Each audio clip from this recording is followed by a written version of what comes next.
तूही रे माझा मितवा मालिकेच्या आजच्या भागात अर्णव आणि देवसरेंचे वाद सुरू असतात. अर्णव म्हणतो, कालपासून माझं मशीन इथे अवेलेबल आहे, मग तुम्ही त्याचं इन्स्पेक्शन का नाही केलं? अर्णव म्हणत असतो, ते स्टोअरमध्ये पडलं आहे. परंतु देवसरे म्हणतात, अहो परंतु ते इथे पाहिजे, तेच तर मी म्हणतोय. या दोघांचा झालेला वाद बघून तेथील परीक्षक तेथे येतात आणि काय झालं असं विचारतात. यावर अर्णव म्हणतो, माझं मशीन कालच इथे येऊन पडलं आहे, तरीसुद्धा यांनी ते चेक केलं नाही आणि आत्ता हे म्हणतायत त्याचं इन्स्पेक्शन करावं लागेल. त्या परीक्षकांपैकी एक लेडीज म्हणते, हो अर्णव राजेशिर्के, तुमचं बरोबर आहे, परंतु एवढी जुनी मशीन वापरून तुम्ही तुमची रिस्क वाढवताय, त्यामुळे तुमचे जिंकण्याचे चान्सेस कमी होतील. तुमचं नुकसान होईल मिस्टर राजेशिर्के. यावर अर्णव म्हणतो, हे बघा मॅडम, मी प्रत्येक गोष्टीला नफा आणि नुकसानमध्ये नाही बघत. माझे त्या मशीनशी काही इमोशन्स कनेक्ट आहेत आणि मी त्यांना अप्लाय केलं होतं आणि त्यांचं ओकेसुद्धा आलं होतं आणि त्यांनी माझं मशीन इथे ठेवलं नाही. मुळात ते इन्स्पेक्ट झालंच नाही, असं कसं होऊ शकतं? दुसरे परीक्षक म्हणतात, ओके नो प्रॉब्लेम, तुम्ही आता तुमचा जास्त वेळ वाया घालवू नका, कॉम्पिटिशन सुरू करायची आहे. दुसरीकडे सौदामिनी तेथे असलेल्या माणसांना म्हणत असते, चला चला लवकर आवरा हे आता एक काम करा, पटकन हे सगळं उचला आणि कुठेतरी आतमध्ये नेऊन ठेवा, कोणालाही सापडलं नाही पाहिजे अशा ठिकाणी ठेवा. असं म्हणून सौदामिनी तेथून निघून जाते. दुसरीकडे परीक्षक अर्णवला म्हणत असतात, लवकरात लवकर जाऊन तुमचं मशीन घेऊन या. त्यानंतर अर्णव आणि ईश्वरी दोघेही मशीन आणायला जातात. त्यांच्याबरोबर शिर्केसुद्धा असतो. तिघेही स्टोअर रूममध्ये पोचतात. तेथे गेल्यानंतर तेथे कोणताही मशीन नसतो. शिर्के म्हणत असतो, अहो त्यांनी माझ्यासमोर इथेच मशीन ठेवलं. अर्णव म्हणतो, ठेवलं पण आता इथे नाही आहे ना. ते तिघेही इकडे तिकडे मशीन बघत असतात.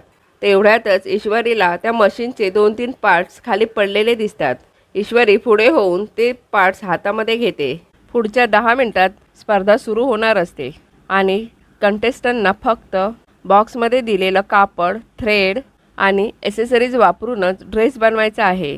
त्यावरून जजेस त्यांना मार्क्स देतील. दुसरीकडे ईश्वरी ते पार्ट्स हातामध्ये घेऊन बघत असते. ईश्वरीला काहीतरी संशय येतो. ईश्वरी लगेच इकडे तिकडे बघू लागते. शोधत असतानाच ईश्वरीला मशीनचे सर्व पार्ट्स एका बॉक्समध्ये दिसतात. ईश्वरी लगेच अर्णवला बोलवते. ईश्वरी अर्णवला म्हणते, सर हे बघा, तुमच्या आईच्या मशीनचे सर्व पार्ट्स आहेत त्याच्यामध्ये. अर्णव बघतो आणि म्हणतो, हे आपलंच मशीन आहे. शिर्के म्हणत असतात, परंतु हे कुणी केलं असेल? ईश्वरी म्हणते, अजून कोण करणार? सर मला असं वाटतंय की हे सर्व ना सौदामिनी देशमुखचंच काम आहे. दुसरीकडे स्पर्धेच्या ठिकाणी अँकर म्हणत असते, सात्विक फॅशनचे अर्णव राजेशिर्के अजून येथे आलेले नाही आहेत. मी त्यांना विनंती करते की प्लीज त्यांनी त्यांच्या काउंटरवर या, आपल्याला स्पर्धा सुरू करायची आहे. दुसरीकडे अर्णव म्हणत असतो, हे जर तिने केलं असेल ना तर सोडणार नाही तिला, रिअली आय किल हर. दुसरीकडे स्पर्धेच्या ठिकाणी सारखंच अर्णवचं नाव घेतलं जात असतं. मामा म्हणत असतो, ईश्वरीकडे फोन आहे, तिला मी फोन करून विचारू का?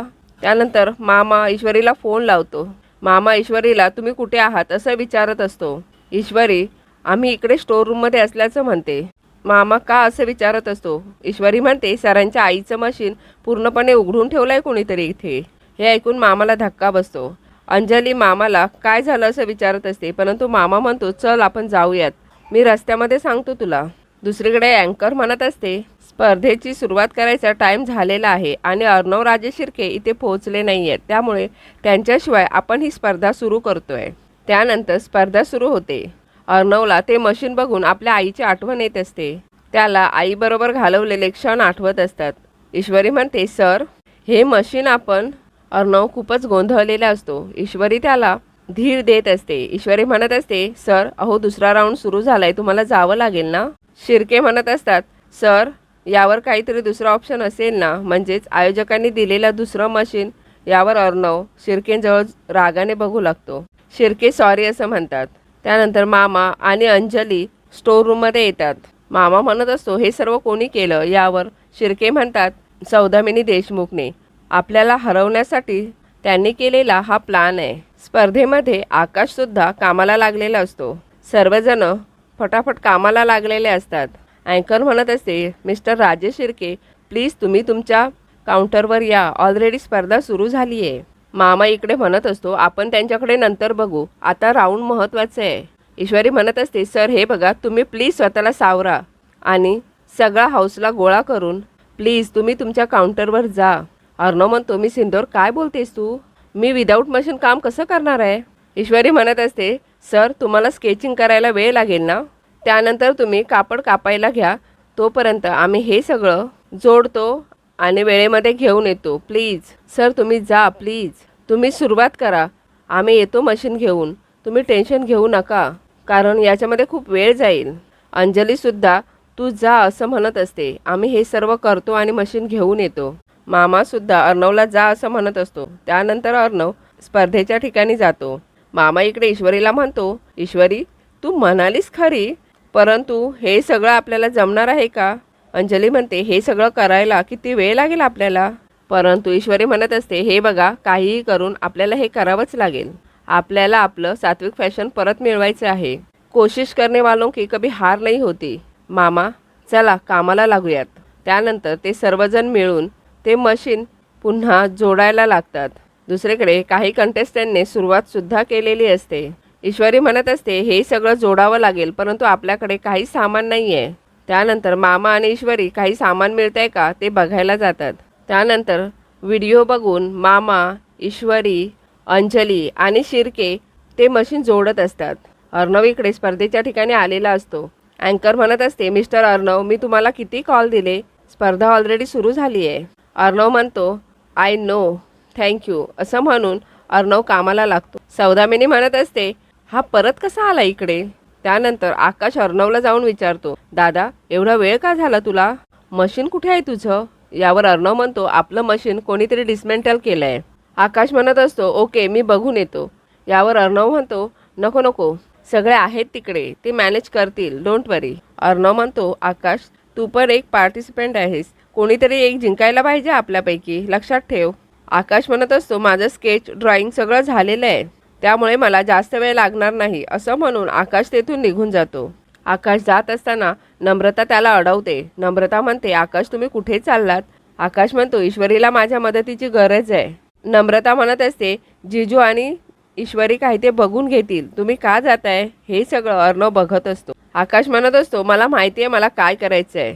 नम्रता म्हणते, एक मिनिट, हे बघा आपल्या दोन्ही टीमपैकी एक टीम इकडे असणं खूप महत्त्वाचं आहे. एवढ्यात तेथे अर्णव येतो आणि म्हणतो, नम्रताचं बरोबर आहे, तू जा पटकन कंटिन्यू कर. आकाश म्हणतो, दादा मी तुला बोललो आहे, माझं ऑलरेडी स्केच काढून झालं आहे, डिझाईनला जास्त वेळ नाही लागणार आहे, ऐक माझं असं म्हणून आकाश तेथून निघून जातो. आकाश इकडे स्टोर रूममध्ये आलेला असतो. सगळेजण मशीन जोडत असतात. अँकर इकडे म्हणत असते, आकाश पाटील त्यांचं मशीन सोडून गेले आहेत आणि ते त्यांचा टाईम वेस्ट करतायत. आधी अर्णव राजे शिर्के पोहोचले नव्हते, आता आकाश पाटील निघून गेलेत. मला कळतच नाही आहे यांचं काय चाललंय ते. अर्णवने आपल्या कामाला सुरुवात केलेली असते. अर्णव स्केच काढत असतो. अँकर म्हणत असते, आकाश पाटील अजूनही आले नाही आहेत, मला कळत नाही आहे ते आपला टाईम वेस्ट का घालवत आहेत. नम्रतासुद्धा इकडे खूप टेन्शनमध्ये असते. नम्रतासुद्धा स्टोर रूममध्ये जाते आणि आकाशला बघून आकाशला म्हणते, आकाश तुम्ही तुमचं काम सोडून इकडे स्टोर रूममध्ये काय करताय? हे बघा आकाश, तुमच्याशी बोलण्यात खरंच काही अर्थ नाही आहे. नम्रता म्हणते, इशू ऐक माझं, तुला नाही का वाटत हे जिंकावेसे?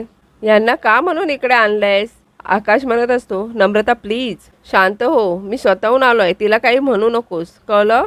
अँकर म्हणते, ते त्यांचं डिझाईनही अर्ध सोडून गेले आहेत, मी त्यांना रिक्वेस्ट करते प्लीज त्यांनी परत या. दुसरीकडे नम्रता म्हणत असते, इशू हे बघ तुमचं मशीन ऑलरेडी तुटलं आहे, तुमचे जिंकण्याचे चान्सेस खूप कमी आहेत. अगं आम्हाला तरी जिंकायची कोशिश करू देत काहीतरी.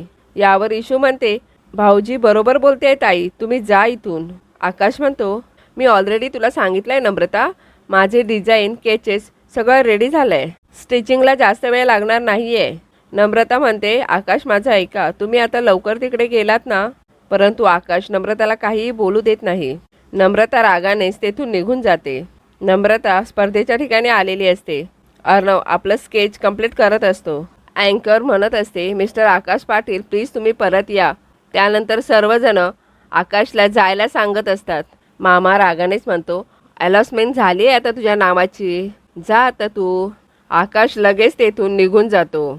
त्यानंतर पुन्हा एकदा सगळेजण काम करायला सुरुवात करतात. मशीन अर्ध जोडून झालेलं असतं आणि टाईम पण झालेला असतो. ईश्वरी म्हणत असते, आता काय करायचं मामा?